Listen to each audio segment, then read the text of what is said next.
Good afternoon. Welcome to the Assembly Committee on Growth and Infrastructure. Madam Secretary, will you please call the roll? Assemblywoman Brown May. Assemblyman Carter. Present. Assemblywoman Dickman. Assemblywoman Gallant. Assemblyman Gurr. Assemblywoman Kasama. Assemblywoman Marzola. Assemblywoman Miller. Assemblyman Miller. Assemblywoman Peters. Assemblywoman Summers Armstrong. Chair Watts. And I am here. Thank you. Please mark any other members present as they arrive. Members, I'm going to dispense with most of the housekeeping, except please keep your electronic items silenced. Do remember, state and spell your name for the record. We're going to have a public comment period at the end of today's meeting. We'll ask everyone making public comment to limit their remarks to 2 minutes. Anyone wishing to provide testimony or public comment by phone can find the call-in number on our meeting agenda.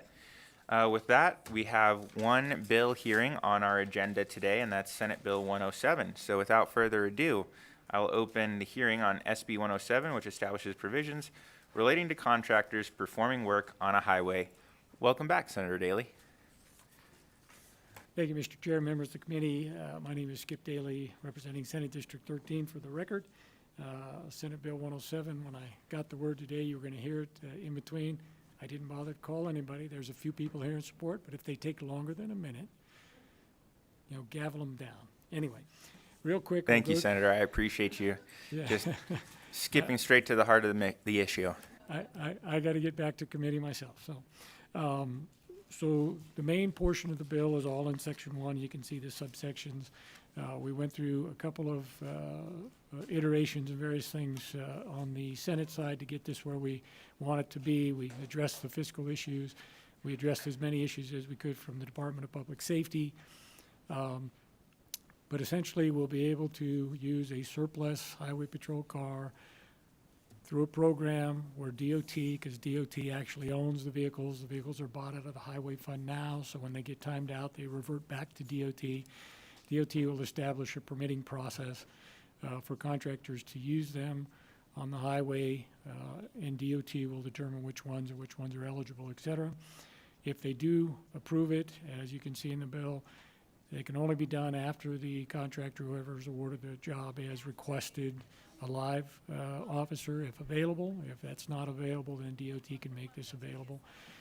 Department of Public Safety wanted or were concerned that somebody would steal it and use it for go for a joyride with the lights and stuff. So we said we'll make them disabled, so they'll have to tow them on and off. They can only be present when workers are there. It's not there to protect property or anything else. This is about safety on the job for the workers. My understanding, they'll park them inside of the work zone, various things. You guys have seen it when there are live officers there. When you come on a work zone, they have a highway patrol sitting there every so often.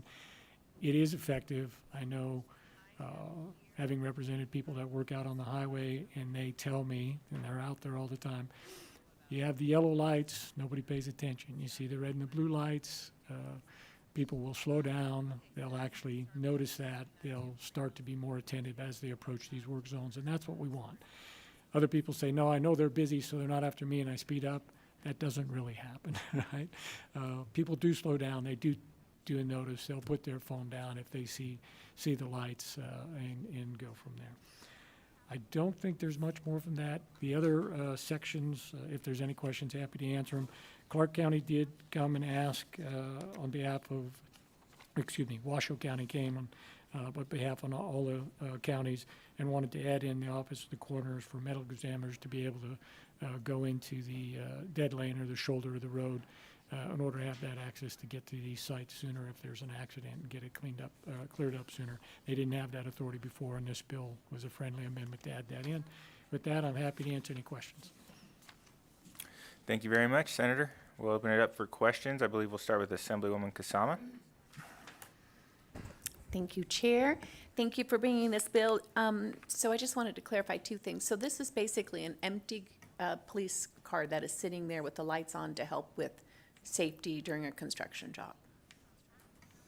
Correct. It's a timed out or got too many miles on it, so it's going to be retired. highway patrol car. The lights will still be on there, but it'll be otherwise disabled. There'll be no radio or any of that kind of stuff left in there, and it won't actually run. There's a lot of ways to disable it. You don't have to take the motor out. You can take out I see. the distributor cap. I was right? wondering if it was taking away from the fleet where it Nope, might be nope. needed. So The- these these are are- completely out of operation. Yes, they're too old miles, so they've been retired. They're owned by DOT as it is. Like I said, they're paid for out of the highway fund now, so that DOT actually owns all of them anyway. There is a program, and the contractors can maybe speak to a little bit more, but my understanding is they have it worked out with DOT, because they recycle the lights, so they'll take the lights off an old one and put it onto a new one. And they're going to pay for however many there's going to be. The contractors are gonna reimburse DOT for the cost of the lights. So they'll get new lights on whatever new cars they get, and they'll have a fleet. We don't think there'll be more than about 10 or 12 that will be in this situation. At least that's what we're anticipating. And Sounds DOT good. has complete control over that, on how many permits they would actually give out. Sounds good. Sounds like a good bill for use of these older vehicles. Thank you. It will create a safer safer work zone on the highways. I'm sure of that. Thank you very much. Members, additional questions? Assemblywoman Dickman. Thank you, Mr. Chair. I hope I didn't miss this when I came in late, but is there something, why do we have to establish this permit? Is there something that would prohibit us from doing this right now? There would be, yes, and you'll see And your name some- for the record, Senator. Yep, Skip Daly again, representing Senate District 13. Thank you, Mr. Chair. There would be, and you can see some of the language in the bill, where if you didn't have a permit, DOT, if this wasn't authorized, you could be accused of impersonating an officer, various things. So there is a language in there that says you're not doing that. And we wanted it to be controlled. At first, we were saying, hey, let contractors just purchase the vehicles. And that was an issue with the Department of Public Safety. They said, no, we don't want private entities having these official vehicles. That's how come it's owned by DOT. DOT is going to give the permit. It's going to be a state agency that has control and oversight over all of it. And I think that's the better way as well, so. Thank you. Thanks, Chair. Thank you. Members, additional questions? Assemblywoman Peters. Thank you, Senator, for bringing this bill. I am one of those folks who ends up on the side of the road sometimes, and geez Louise, the way people drive around just the amber flashing lights is almost crazier than if the car was actually moving in some cases. I'm not on active construction zones, but I appreciate the effort to make that safer for folks. It's silly how people treat the folks on the side of the road who are trying to help make sure our infrastructure is being maintained appropriately. So I appreciate the purpose of the bill. Thank you. Members, any additional questions? Seeing none. Thank you very much for the presentation, Senator Daly. With that, we will move to testimony. We'll start with testimony in support of Senate Bill 107.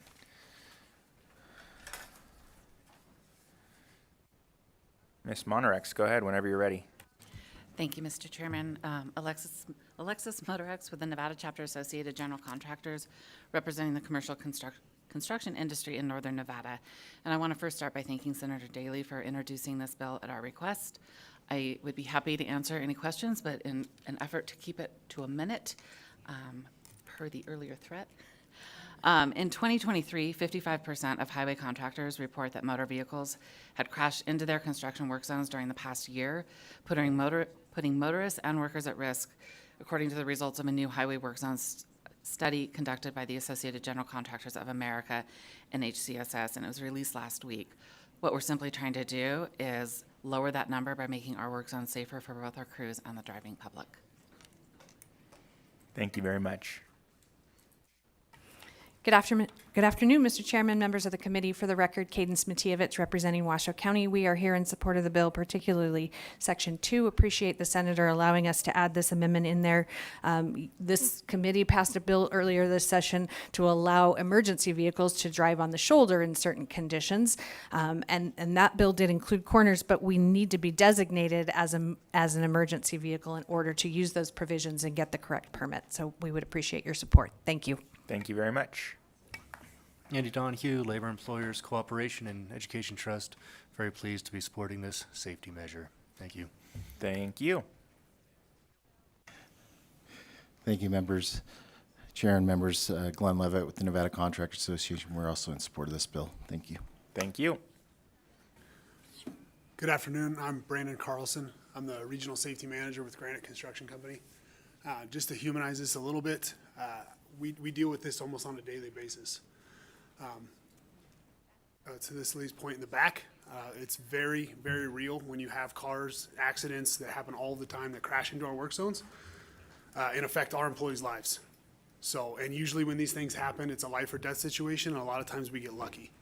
So having this presence out on the highway and being able to have a police presence out there on the job sites is a huge benefit for us. This is something that we deal with on a weekly basis. Last week, we had a traffic controller setting up signs, got clipped by a mirror of a public motorist that was distracted, texting and driving. And more so now than ever, it's not only impaired drivers, it's texting, it's all the distractions that are happening in the cab of vehicles. And it's our fellow Nevadans and everybody that's right out there building our infrastructure that ends up being the result of that mistake that's had out on the road. So anything that we can do to help protect these folks on the roadway, we should absolutely do it, and I'm in full support of it. Thank you. Yeah. Seeing nobody else coming forward in Carson City, seeing no one in Las Vegas Broadcast Production Services, can we see if we have anyone wishing to provide testimony in support of Senate Bill 107 by phone? Provide testimony in support of Senate Bill 107. Please press star 9 now to take your place in the queue.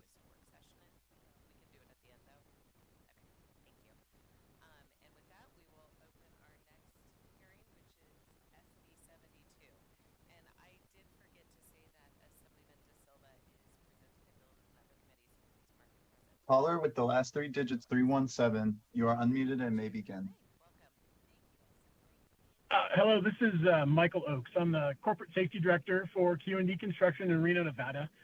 As Mr. Carlson was saying, we appreciate your guys' time in considering this bill. Again, it's so important, public safety to our 650 plus employees on the road. Last Tuesday, we had an auto ped issue where a driver coming into one of our work zones, not paying attention, may have dozed off and actually hit one of our employees and sent him to the trauma center. He's okay. They put him back together. But, you know, those are the issues that we deal with day in, day out with everybody that we got on the road. I'm in Elko right now. All the paving on Interstate 80, everything we've got going on. This is something we really need. I understand from the Highway Patrol their struggle to staff this. We're not looking to cut this out from anybody. We're just looking to supplement what we have. We've talked to local sheriff's departments for help supplementing these contracts, and some of the road departments are unable to staff these. So this is just kind of a third option for us to help get some visual acuity on the roadways, to help people slow down and protect everybody on the road and our people during these projects. Thank you very much for your testimony. BPS, next caller, please. There are no other callers at this time. Thank you. With that, we'll move to testimony in opposition of Senate Bill 107. Anyone wishing to provide testimony in opposition, please come forward. Seeing nobody coming forward at this time, BPS, can we check the phone? There are no other callers to provide testimony in opposition at this time. Thank you. Finally, we'll move to testimony in neutral on Senate Bill 107.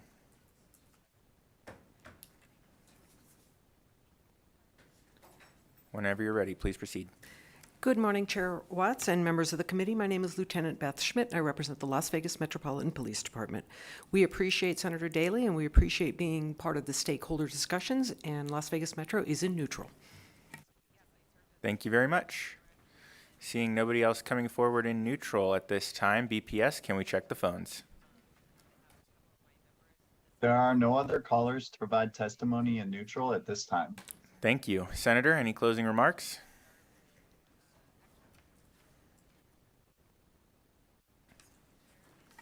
Thank you, Mr. Chair, members of the committee. Thank you for hearing the bill. Appreciate it. Hope you have a good rest of your afternoon, and thank you. I went as quick as I could. Thank you. I think you did very well, Senator, as you tend to do. And if you want to hold up 1 minute, I will close the hearing on Senate Bill 107. And as stated previously, under our Assembly standing rules, I do have authorization from the Speaker to waive the 24-hour time period between hearing and taking action on a bill. So I will open the work session on Senate Bill 107, which establishes provisions relating to contractors performing work on a highway. Members, are there any questions on this measure? Seeing none, I would accept a motion to do pass Senate Bill 107. So moved. All right, I've got a motion from Vice Chair Brown-May, a second from Assemblywoman Peters. Any discussion on the motion? Seeing none, all those in favor, please signify by saying aye. Aye. Any opposed, nay? Nay. I have a nay from Assemblywoman Miller. Thank you. With that, the motion carries. And I will have Assemblywoman Peters take that floor statement. Thank you. And members, we do have another item that we will take action on under our work session, and that is Assembly Bill 524, which we heard in joint session. So with that, I will turn it over to Mr. Stinisbeck. Thank you, Chair. For the record, Jan Stinisbeck with the Research Division of the LCB. Assembly Bill 524, as stated by the Chair, was heard on May 30th in the joint session, and it revises the definition of facility for the storage of energy from renewable generation. The bill also provides legislative declaration relating to the affordability, availability, and reliability of the supply of electricity in Nevada. The bill requires an integrated resource plan of an electric utility to include certain scenarios and information, and authorize an electric utility to submit such a plan more frequently than once every 3 years. The bill also requires the PUCN to adopt regulations governing the way and circumstances under which an electric utility may file an amendment to its integrated resource plan. Lastly, the bill authorizes an electric utility to file a general rate application more frequently than once every 36 months.